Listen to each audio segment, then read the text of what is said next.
It is utterly unacceptable and unfair that my name is being dragged into an alleged grand conspiracy. Napakaliwanag naman ang sabi ninyo, hindi ako mag-isa kahit ako ang kasama ng presidente nung nagsalita sa press con, hindi ako mag-isa ang nagplano. Isang grupo kami. Tapos pinangalanan mo. No, ma'am. Sinabi ninyo I state, ma'am, again, executive privilege, but ma'am, walang executive privilege kasi binunyag na ninyo sa TV. I must state it very clear. The nature of that diffusion is... bakit si Congressman Arnie Teves may red notice na, hindi pa natin nagagawa ng paraan? Good afternoon, everyone. I'd like to start by thanking the Senate Committee on Foreign Relations, chaired by Senator Amy R. Marcos, for the opportunity to clarify the truth about what transpired during the arrest of former President Rodrigo Roa Duterte and other related matters. I believe this is also a good venue for me and my fellow officials to clarify what really happened and to debunk and dispel the false accusations and fake narratives that have misled the public about this issue. As government officials, it is our duty to be truthful and to assure the public that our actions were proper and in accordance with the law. I, for one, have been the victim of relentless disinformation campaign aimed at destroying the integrity and credibility I have carefully built over 4 decades of public service, which began the day I entered the hallowed halls of the Philippine Military Academy. While public officials are not supposed to be thin-skinned, I have rolled with the punches for several days. However, the time has come for me to air my side. Therefore, I am grateful for the opportunity to speak before the Senate and present the truth. As a former member of the cabinet of the Duterte administration, it is also very hard for me to see the former president arrested. I worked closely with former President Duterte for so many years through the most serious crisis the country faced, and we have developed and nurtured a personal friendship. He trusted and respected me in the same way I trusted and respected him, even after our terms ended in 2022. I retired from public service when former President Duterte ended his term. However, the repeated calls for public service came again, and 6 months after my retirement, I was appointed by President Ferdinand Marcos Jr. to be his National Security Advisor. I saw my appointment as a continuation of my service to the Filipino people across different administrations. As a soldier, my loyalty has always been to the Constitution and the chain of command. This has always been my principle when I served as the Commanding General of the Philippine Army under President Noynoy Aquino, then as AP Chief of Staff, and later as Secretary of the Department of Interior and Local Government under President Duterte, and now as National Security Advisor under President Marcos Jr. In its position, I have held under several administrations. I have never played politics. I do not have a political agenda, nor do I have, or will I ever have political ambitions. I uphold the same principle in my role as National Security Advisor and Director General of the National Security Council. Thus, I'd like to state for the record that my role was limited to the mandate of my office to assess that the situation does not escalate into a national security concern. The implementation of the ICC warrant is beyond my mandate, and I have no part in it. And may I also state for the record that I am not aware of any core group, nor am I a member of such group that allegedly planned and prepared for the arrest of former President Duterte. In fact, it was only on Tuesday morning, March 11, 2025, that I learned that there was already an Interpol red notice and that the ICC warrant of arrest would be served. There was also no intelligence operation. The former president's presence in Hong Kong, as well as his return to the country, was a public knowledge since it was heavily reported in both mainstream and social media. It is utterly unacceptable and unfair that my name is being dragged into an alleged grand conspiracy. I firmly deny any allegations of a grand conspiracy. In fact, the events in March 11, were spontaneous. As National Security Advisor, I was merely doing my job. However, I face all these accusations against my honor and integrity with firm resolve, knowing that I am on the side of the truth, and I was simply doing what I had to do. And in doing so, I upheld the truth, justice, and the rule of the law. Again, my loyalty is always to the country, to the Constitution, and not to any person. Thank you, Madam Chair. Salamat, Secretary Ed. Subalit sa kabila nito, nagsalita po ang ating mahal na Secretary John Vic na ang nagplano po rito, o yung pagkaintindi namin, ang nagplano ay kayo. I would like Secretary to answer. Anyo, Secretary Gibo Chodoro, at ang pinangalan, ang Chief PNP, General Marbil. Parang apat yung pinangalanan sa isang interview ng ating Secretary ng DILG. Can I answer that, ma'am? Yes, please, you're recognized. The question was, who planned this? I did not state in any way who planned it. The meeting was of executive privilege. It is a conversation between the President and the ones I mentioned. There were... So what exactly did you say? Ano sinabi po ninyo? They asked me- Pagkaintindi namin, itong apat na pinangalanan, ang siyang nagplano. Ma'am, we're already invoking Namin. executive privilege in this matter. Yes. We're invoking executive privilege in this. Yes, that's Already- fine, but it's yes. in the interview, and it's Yes, ma'am. public. It goes as far as the interview, ma'am. Yes, ma'am. Yes, I'd like to understand. I think your brother was trying I to did not explain state in any what he way. said in the interview, and I'm They happy asked to hear me it. if I planned it. I said it was not me. There were other people in the room, but we did not discuss any plans of any arrest. Saan nanggaling yung mga pangalan na ito?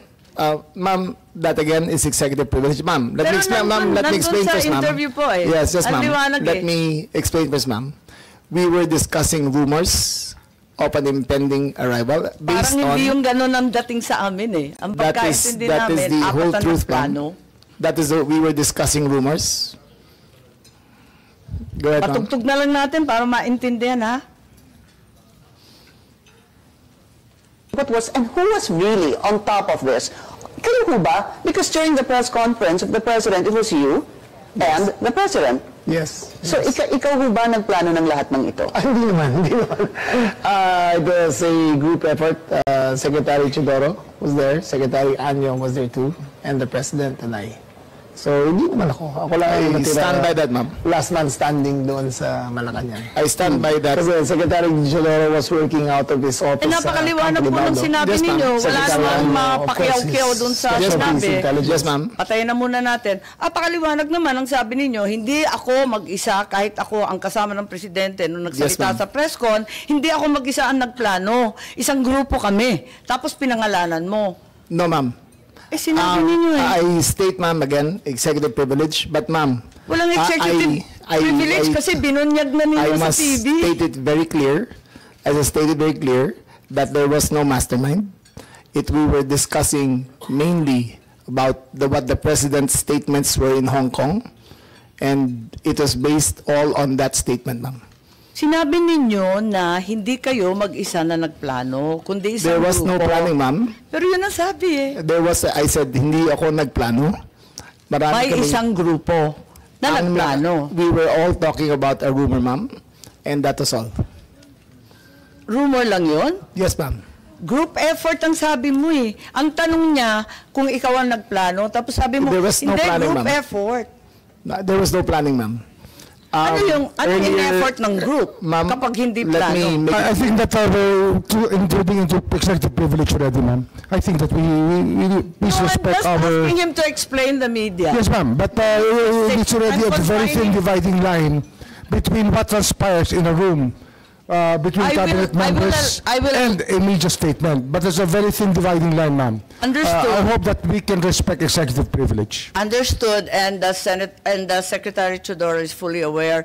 Every time there's a need to recess to executive session, I'm happy to do so, and I will do so when necessary. Pero ngayon, sinabi kasi sa TV, paliwanag naman ninyo sa atin kung ano ibig sabihin. Kasi ang sinabi, hindi ako mag-isa na nagplano, may grupo kami. They asked me if I had planned it. Sabi ko, I did not plan it. I said we were there, and not to skirt, ma'am, executive privilege. it was mainly because of the statements of the former president in Hong Kong that he said, in his words, ma'am, in Hong Kong, that, I think you have a clip, he said that, ang reading ko ay may ICC warrant of arrest na. That was the best of my recollection, ma'am. So anong pinag-group effortan?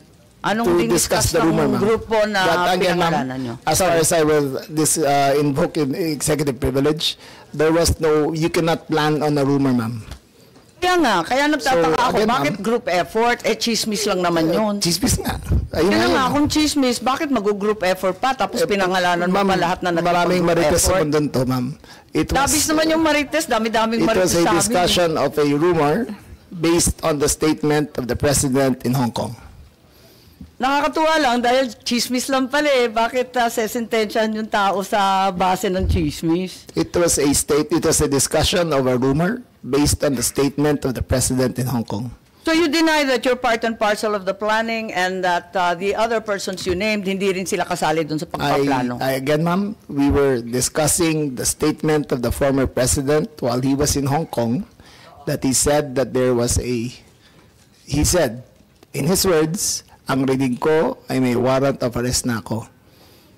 So that was the only basis of the conversation, ma'am. So ito yung group effort ninyo? Yes, ma'am. Pinagtulong-tulungan ninyo yung isang bahagyang chismis? It was, ma'am, all of that is, again, the statement of the former president, not ours. Okay, so walang kinalaman to. Pero para lamang sa kaprasong chismis, magtitipon-tipon pa yung mga sekretary ng kabinete. Nakakatuwa naman. Call it what you may, ma'am. Walang magawa. Opo, anyway, nabanggit na paulit-ulit itong Interpol, ano? At nabanggit na ng SOJ. At alam naman natin, Ma'am, yes if po. I may, since Yes, Secretary our name Teodoro, was, please. O kasi kasali kayo eh. alluded to, the Department of National Defense and the Armed Forces of the Philippines has no law enforcement mandate. Our sole mandate is to give support to the Philippine National Police when it is asked for. And therefore, such ends our jurisdiction. The operation is clearly a law enforcement one, and the Philippine National Police has the power to ask the armed forces to assist. And that is the extent of the participation of my department and the armed forces of the Philippines. And all other matters in supporting the Philippine National Police are covered by operational security. Tama po. Kaya hindi talaga chismis lang to.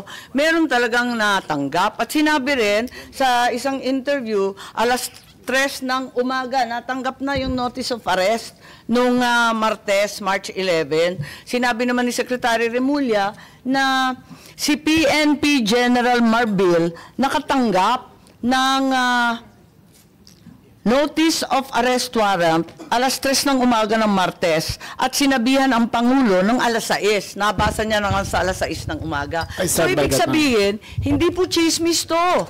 Meron ng notice of arrest warrant. You're Totoo na talking siya. about two different days, ma'am. Okay. March 10. Sige, clarify po ninyo para March maintindihan 10 namin. was conjecture. March 10, was chismis pa lang yun. Yes, ma'am. Dala nung salita galing sa Hong Kong. Yes, ma'am. Okay. March Tapos, 11 was a formalized transmission okay. by the ICC towards Interpol, and that was the first knowledge that this administration had of the presence of a action by the ICC directed towards Interpol. And that was the only formal knowledge that we had. So, andun lang. So, ang ibig sabihin, ang gobyerno hindi tumulong sa ICC sa application ng warrant. Nagulat kayo na dumating na lang yung dokumento. Yes, ma'am. Wala kayong kaalam-alam or paghihingi? None whatsoever, ma'am.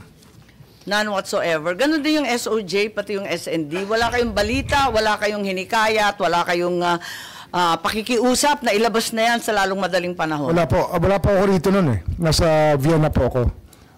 Ma-attend po ako ng United Nations meeting sa Drugs and Crime, UNODC. Yung March 10 o yung 11 po? parehong araw pa wala po ako rito.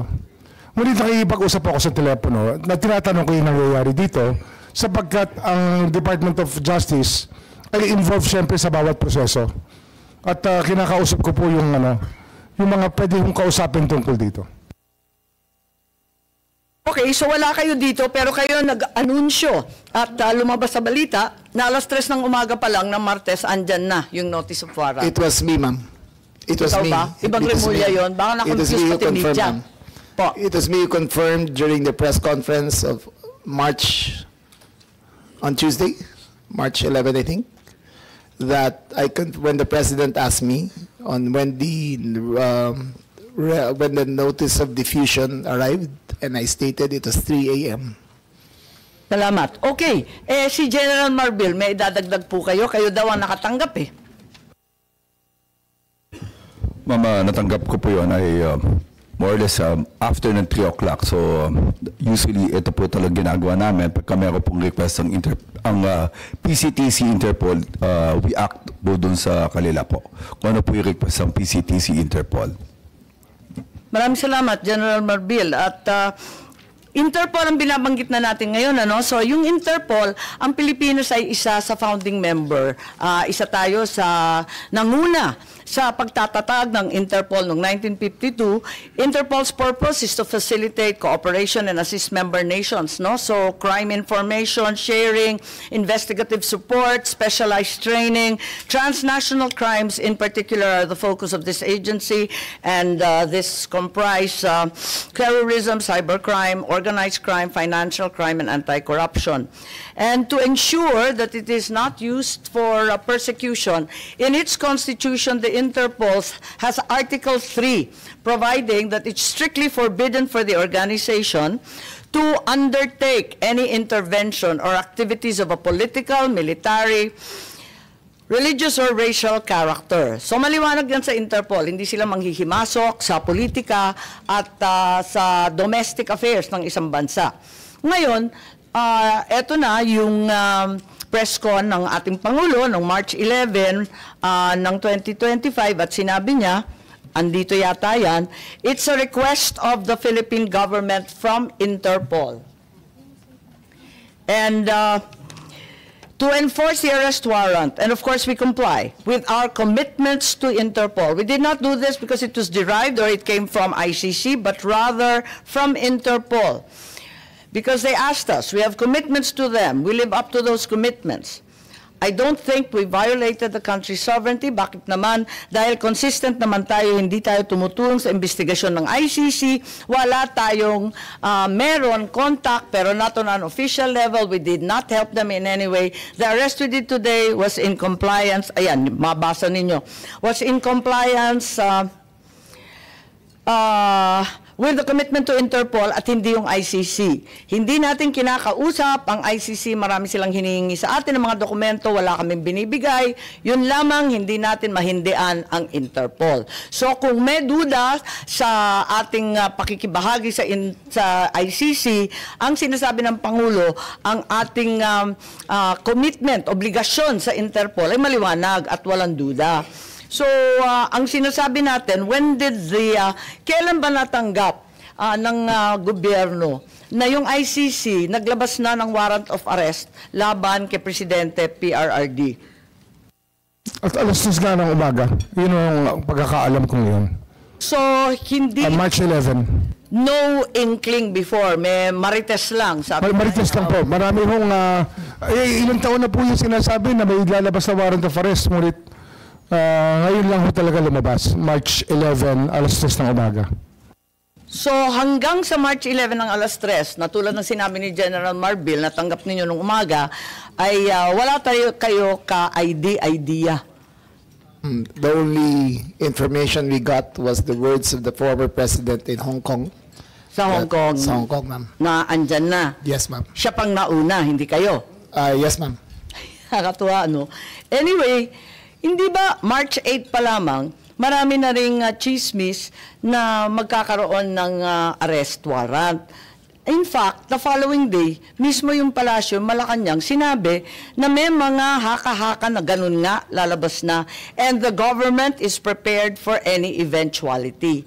Bakit nasabi yun kung wala pang hawak na notice or kopya?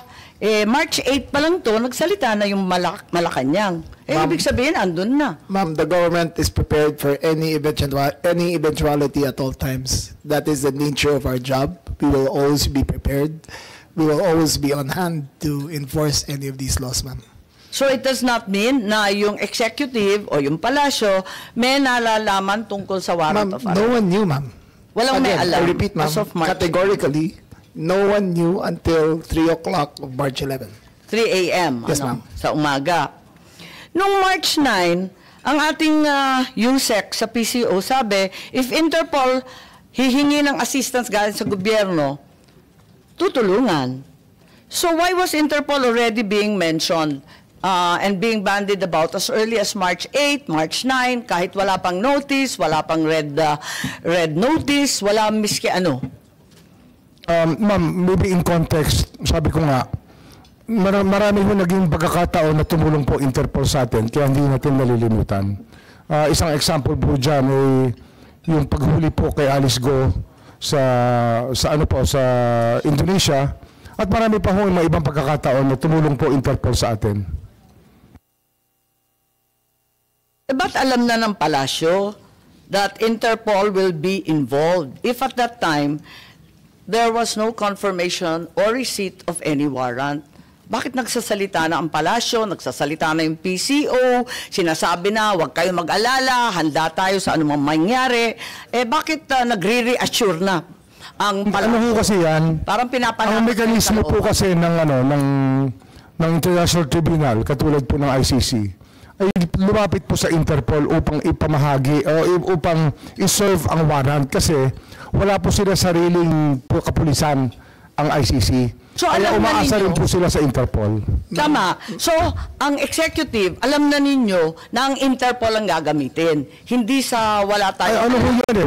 Logical lang po yun. It's logic that Interpol will be the one used as they were the ones used in the past already. Alam naman natin na gagamitin ng Interpol, pero hindi naman laging Interpol ang ginagamit ng ICC. Hindi ko po alam yung iba. Paano natin ang alam ko lang ho, Interpol talaga. Ang alam natin, iba-iba, di ba, sa history ng ICC. Kaya nagtataka ako, ba't ang aga-aga, March 8, alam na natin Interpol ang magbibigay ng warrant? Marahil ho kasi ang Interpol, may opisina rin po sila sa sa Paris tsaka sa Hague. Kaya nag-uusap-usap po lahat yan. Yung Eurojust, Europol, ICC, ICJ, isang lugar lang po yan sa The Hague. Alam natin, pero iba-ibang pamamaraan ang ginagamit ng ICC para hulihin, takipin, at mag-serve ng warrant. So, ang sinasabi natin, siguro sina General Marbil, pagkat sila naman ang nakatanggap nito, walang contact or coordination sa ICC or Interpol bago March 11. Bago March 11, yung alas 3 ng umaga, na sinasabi po ninyo, talagang wala kayong ka-idea, walang notice, walang timbre, walang tawag, walang kaalam-alam ang Pilipinas tungkol dito. Ma'am, can I answer that, ma'am? Si General Marbil ang tinatanong po. Pwede kayong magdagdag, mamaya. Ma'am, wala po kaming communication with the ICC except for the PCTs lang po. We rely on the Philippine Center for Transnational Crime. Teka, so kauna-unahang pagkaalam mo tungkol dito sa warrant mula sa Interpol, nung Marso 11, ika-11 ng Marso, tama ba? Yes, Madam Chair. Sigurado kayo, ha? Yes, Madam Chair. Oo, okay. So, but you just said na it doesn't go to you directly. Sabi mo, dumadaan muna sa transnational crime. Pwede ba natin tanungin ang ating head ng transnational crime? Andito po si Executive Director Alcantara. Kayo ba ang una nakatanggap nitong galing sa Interpol? Magandang umaga po, Madam Chair. Tama po yun. Ang NCB Manila ang tumanggap po at 3 o'clock in the morning nung diffusion na sinasabi na may warrant of arrest na po ang ating dating Pangulo at yun po ang ginamit namin, pinan out namin. Tapos pinadala ninyo kagad sa kapulisan. Law enforcement agencies po ang mga pinadala natin, ang National Bureau of Investigation, ang Philippine National Police, ang Bureau of Immigration, at pinadalang ko rin po ang Department of Justice. Okay. Maraming salamat. At may dadagdag yata si Secretary John Vic. Wala na, ma'am. Wala na, ma'am. Okay.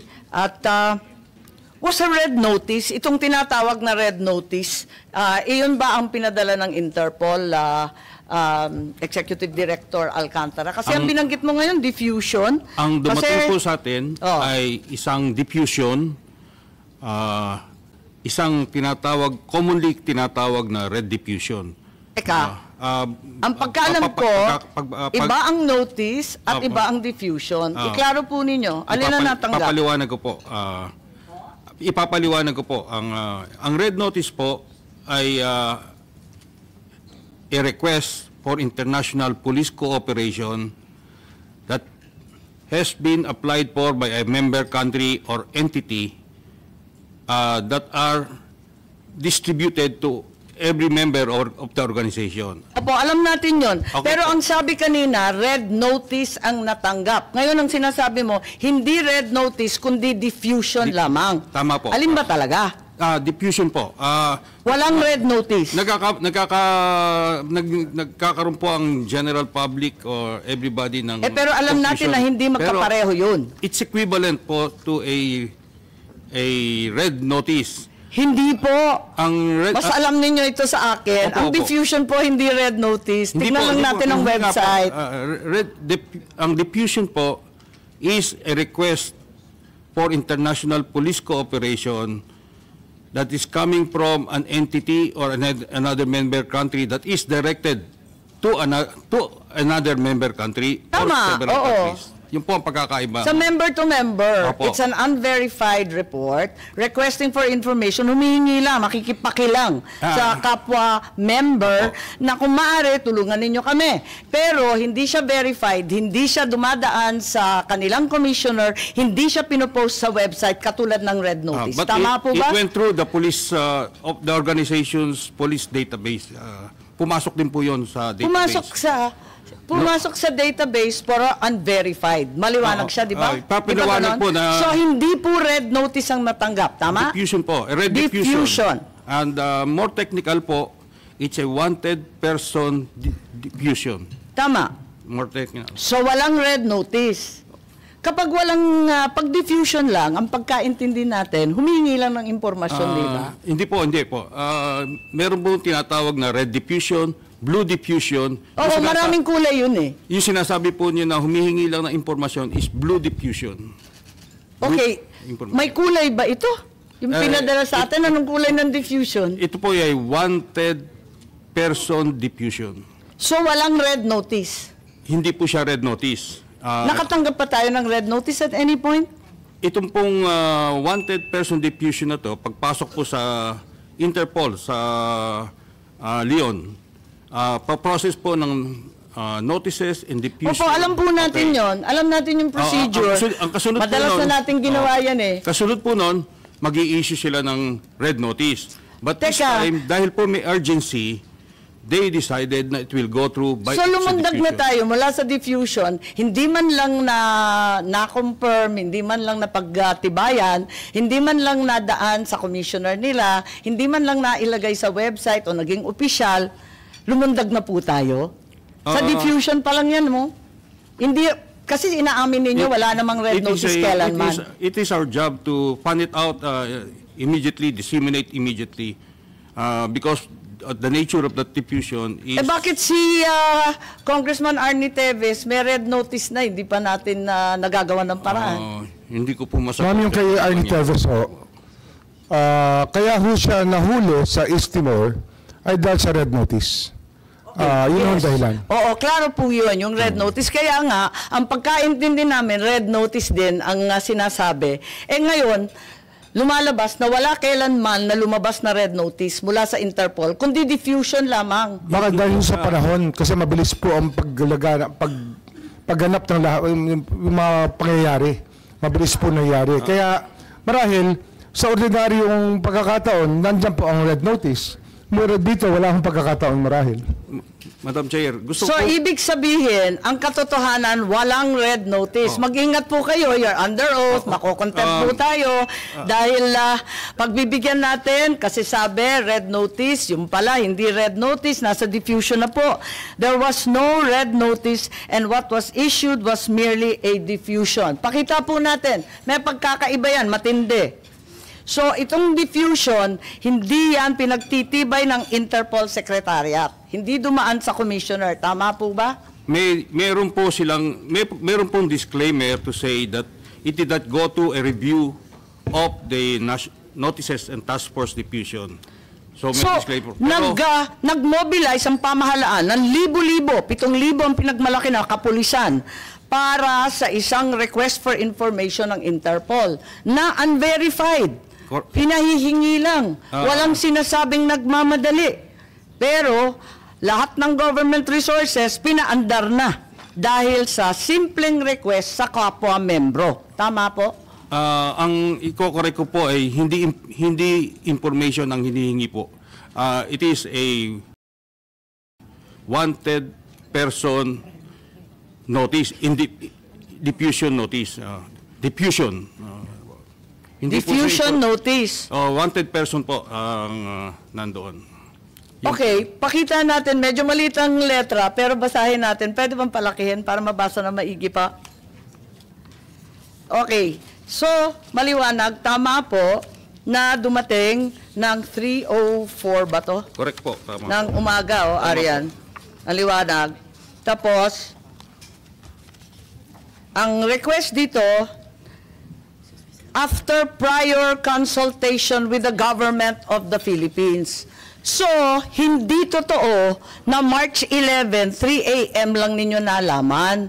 Kasi nakasabi dito sa page 1, after prior consultation with the government of the Philippines who have agreed to comply with this request. Ibig sabihin, ang pamahalaan ay nakausap na, una, ikalawa, sumang-ayon na. So, ibig sabihin, ito formal transmittal lang. Walang sinasabi dito na biglaan ito. Kaya nga, March 10 pa lang, 7,000 ng pulis na ang minobilize. Bakit sinasabing ganito? Yung sinasabi po nyo na... Hindi, binabasa ko lang ito Opo. Ang matatanong po natin dyan ay yung nagpadala po yung nag-apply po, ICC. Sila po naglagay niyan Hindi po tayo. Ibig ko nagsisinungaling ang Interpol? Hindi po Interpol ang nagsisinungaling. Yung gumawa pero ang Interpol ang sinasabi ninyo sabi nila dito itong diffusion ng Interpol pagkatapos ng konsultahan sa pamahalaan. Tapos sinasabi pa rito na hugas kamay ang Interpol at hindi pa sila gumagawa ng compliance review. Hindi pa nila naimbestigahan, hindi pa nila napapatunayan itong diffusion. At kung may duda, sabihan na lang sila kasi hindi pa daw nila naaasikaso. Yung sinusunod nilang format, ma'am. Hindi ho lahat na sinasabi dyan ay gano'n na lang po ang katotohanan kasi nag-iingat lang po sila na makatabig sila na mali. Kaya marami ho silang paniguradong mga salita sa kanilang form letter. Form letter po yan Sasabihin nila na Nagaya ho niya, nung sinabi na meron silang pagkatapos makipag-ugnay sa gobyerno ng Republika ng Pilipinas, ang palaisipan ko po, sino ang kausap dito? Dahil hindi naman po kami ang kausap. Sinasabi ninyo, palusot lang to? Hindi to totoo? Hindi po, yung form tayo letter. maniniwala sa Interpol? Yun po yung kanilang form letter. Kaya, hindi ko alam talaga kung sinong kausap, pero may sinasabi po dyan na meron silang kausap. Pero ako, wala akong kaalaman. Baka alam ng kapulisan, sino ho ang kausap, baka alam ni Secretary Anyo. Ang liwa-liwanag dito, hindi naman ako nagchichismis o naghahaka-haka. Ang liwanag nakausap na daw yung gobyerno at sumang-ayon na daw ang gobyerno na arestuhin. Paano ba to? At ito daw ay formal transmittal lamang. Ibig sabihin, nauna yun. Andyan yan, liwanag Anybody wish to comment? Secretary Anyo, please. General Marbil. Bakit may prior consultation and assent? Bakit sumang-ayon ng mas maaga? Well, Madam Chair, I'm not aware of any coordination of that, and I only learned of this diffusion and warrant of arrest in the morning of March 11. So, yun lang po. So lahat kayo, March 11, 3 a.m. O 3:04, ito yata dito. Tama naman yun. Pero, Executive Director Alcantara, Opo. form letter ba to? Medyo specific to prior consultations with the government of the Philippines. Hindi siya form letter I cannot Nakakita na rin confirm kami. or deny, Nakakita but, na rin kami ng ganito. it looks like a form letter. Form letter? No, it Rob looks agreed like- to comply? Okay. It's a genuine letter from the Interpol that came from the Oo, Interpol tama. system. Verified naman to. Opo. Kaso nga lang, unang-una, diffusion lang siya. No such thing as red notice was ever received. Ma'am, Sabi mo, dahil sa kailangan i-expedite. Ikalawa, tinatanggi ninyo na merong prior consultation dito at saka acquiescence or agreement. Hindi ko po masagot yung prior consultation. Ang masasagot Wala, ko po... nandito lang. Oh, Ba't nila isusulat yan kung di totoo? Okay, basahin pa rin natin. Andito tayo, no? Ayan, si Senator Cayetano, maraming nakikita yata Tapos sa page 2, no? Gusto ko lang matignan to, no? Kasi ang liwanag po nito Ang sabi dito, basahin po natin yung page 2, ano? Ayan. The ICC has been mandated to investigate crimes against humanity. Pakitignan na lang po ang sumunod. Sige, itaas pa po yan. Indirect co-perpetrator. So, ibig sabihin, di siya principal, indirect pa. parang ganun po yung understanding. Sino yung direct? Saan na yung direct? Ba't hindi inuna? Pangkaraniwan ba to na hinuhuli muna yung indirect kaysa sa direct? Form lettering ba to? Iba ho kasi yung legal language na ginagamit ng iba't ibang bansa sa kanila hong pagbibigay ng communication. Tama po. Siyempre, iba-iba yan. At saka translated to in many languages. Opo. Pero yung indirect, sa palagay ko, kahit Frances man yan or High German Swiss, ganyan pa rin indirect. Hindi siya principal. Hindi kasi yung legal system po depende ho sa kanilang pagkasulat ng kanilang mga batas.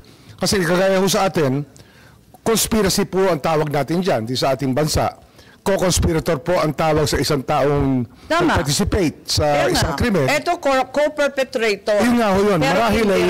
Marahil yun po yung definition niya ay lumalapit po sa ating definition na conspiracy sa ating bansa. So yun po yun. Marahil lagay natin sa konteksto na yun po ang kanilang lingwahe sa kanilang batas, sistema ng batas. Iba ho ang lingwahe natin dito. Naku, kahit i-Frances yan, yung indirect, hindi direct, di po ba? Ganun din naman sa conspiracy Kaya nga. Kaya nga nagtataka lahat, bakit siya unang hinuli? Bakit siya dinampot bigla? Hindi naman pala siya yung bida. Hindi naman siya yung kontrabida. Pero sinabi ho na co-perpetrator. Tama, pero kasabwat. Sinabi ho diyang kasabwat. Okay. Ngayon, tignan natin. Action to be taken. Locate and arrest with a view to extradition.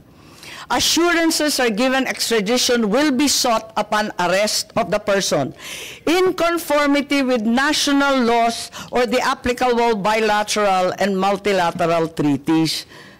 Ibig sabihin, hindi yung kidnapping or yung extraordinary... Hindi po kidnapping. Wala hong nangyaring kidnapping, ma'am. Pero may extradition. Bakit? Hindi, meron ho dalawang option yan Ang haba ng proseso. Ang international humanitarian law gives us two options. Walang nakasulat. There are two options under international humanitarian law. I'm just The first option is extradition. No, I have to explain the law, ma'am. The international humanitarian law gives us two options: extradition or surrender.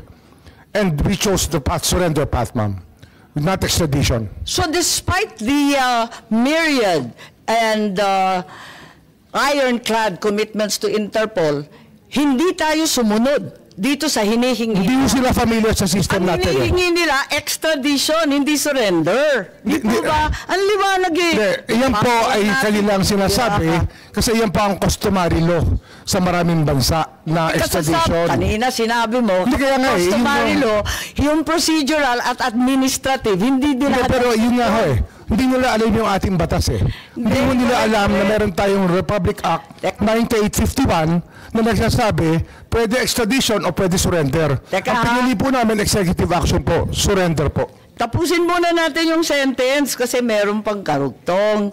Extradition will be sought upon arrest of the person in conformity with national laws. Susunod tayo sa 9851. Yes, so sinunod dyan, 9851. O, sige. And hindi extradition ang aming ginamit, kundi surrender.